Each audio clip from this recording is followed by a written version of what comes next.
Guys welcome to my channel again. দেখো চলে এসে নতুন আরেকটা ভিডিও নিয়ে। তো আজকে এই ভিডিওটাতে আমরা মূলত আলোচনা করব যে বিষয়টা নিয়ে, সেটা হচ্ছে যে অঙ্গনওয়াড়ি এবং যে আশাকর্মীরা রয়েছেন সকলেই কিন্তু পেয়ে যেতে চলেছেন 10,000 টাকা করে। এখন কোশ্চেনটি রইল যে এই যে 10,000 টাকা করে পাওয়ার কথা বলা হচ্ছে, তো এই 10,000 টাকা কিসের এবং কবে থেকে পাওয়া হবে এবং এটার জন্য কর্মীদেরকে কী কী করতে হবে, ঠিক আছে, এবং এছাড়া কী কী ডকুমেন্টসগুলোকে লাগবে সেই ডকুমেন্টসগুলোকে আমরা কিন্তু এই ভিডিওতে তুলে ধরবো। তো অবশ্যই অঙ্গনওয়াড়ি আশাকর্মী হয়ে থাকলে ভিডিওটি শেষ পর্যন্ত দেখবে এবং দেখার পর নিজস্ব মতামত অবশ্যই জানাবে। আর যদি ভিডিওটা ভালো লাগে লাইক করবে, চ্যানেল নতুন থাকলে চ্যানেলটিকে সাবস্ক্রাইব করে রাখবে এরকম ভিডিওসগুলো সবার প্রথমে পাওয়ার জন্য। তো চলো সমালোচনা করে মেন বিষয়টা ভিডিওতে আলোচনা করা যাক। তো দেখো,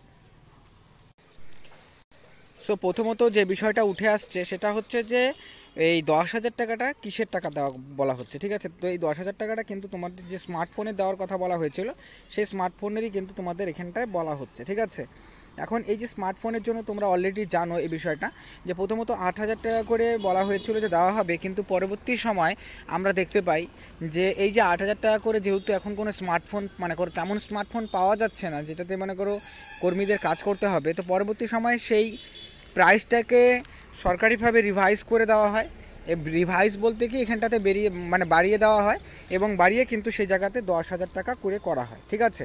এবং এই জায়গাটাতে আরেকটা মেন যে বিষয়টা বলা হয় সেটা হচ্ছে যে তোমাদের 5G অ্যানেবল হতে হবে, মানে যেই স্মার্টফোনটা নিতে হবে কর্মীদেরকে সেটা কিন্তু তোমাদের 5G অ্যানেবল হতে হবে, মানে 5G ফোনই নিতে হবে, ঠিক আছে। এই ক্ষেত্রে এই বিষয়টা ক্লিয়ার নেই যে 5G মানে তোমাদের যে ফোনটা সেই ফোনটা তোমাদেরকে দেওয়া হবে নাকি তোমাদেরকে টাকাটা দেওয়া হবে, ঠিক আছে। তো সেটারও আপডেটটা আমরা ভিডিওতে তোমাদের সাথে কিন্তু শেয়ার করব।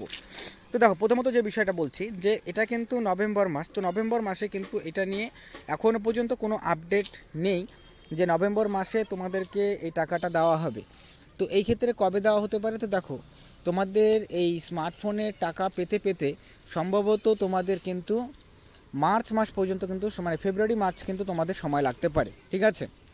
হ্যাঁ, এর জন্য কি হতে পারে, কারণ দেখো এখানে তো একটা প্রসেস রয়েছে, তো সেই ক্ষেত্রে সেই প্রসেসিংটা স্টার্ট নভেম্বরে হতে পারে, কিন্তু সেটার যে টাকাটা সেই টাকাটা পেতে কিন্তু তোমাদের অবশ্যই দেরি হবে এবং সেই টাকাটা কিন্তু তোমরা এখনই পাবে না, ঠিক আছে। সেই টাকাটা তোমাদেরকে আমি বলে দিলাম যে বিষয়টা, যে টাকাটা পেতে পেতে সম্ভবত তোমাদেরকে মার্চ এপ্রিল মাস কিন্তু হয়ে যাবে এবং তখনই কিন্তু কর্মীদেরকে সেই টাকাটা তোমরা পেতে পারো, ঠিক আছে। তার আগে কিন্তু সেইটা সম্ভাবনা নেই। এখন ব্যাপারটা হচ্ছে যে এটা কীভাবে করে হবে, দেখো যে বেসিক্যালি এটা কেন হচ্ছে ডিলেটা। তো দেখো রিসেন্টলি তোমরা দেখেছো যে ট্যাবের যে টাকাটা সেই টাকাটা যখন সরকারের তরফ থেকে পাঠানো হচ্ছিল, তো সেই ক্ষেত্রে সেই ট্যাবের টাকাটা কিন্তু সরাসরি তাদের কাছে না পৌঁছে এখানে কিন্তু একটা স্ক্যাম ধরা পড়েছে, ঠিক আছে, তোমরা অবশ্যই জানো। তো এর জন্যই কি এই ডিলে কিন্তু হচ্ছে, কারণ এই প্রসেসটাকে আরও স্মুথ এবং যাতে স্বচ্ছ রাখা হয়, যাতে কোনো রকমভাবে করে এই মনে করো এরকম ধরনের স্ক্যাম না হয়, যার জন্যই কিন্তু এই স্টেপটা। তো সেই ক্ষেত্রে আর কিছুদিন একটু তোমাদের ডিলে করার পর কিন্তু তোমাদের এই প্রত্যেকটা যে কর্মীদেরকে যে টাকার কথা বলা হয়েছে সেই টাকাটা কিন্তু সরাসরি দেওয়া হবে। তো যাই হোক, এটা ছিল বিষয়টা মেন।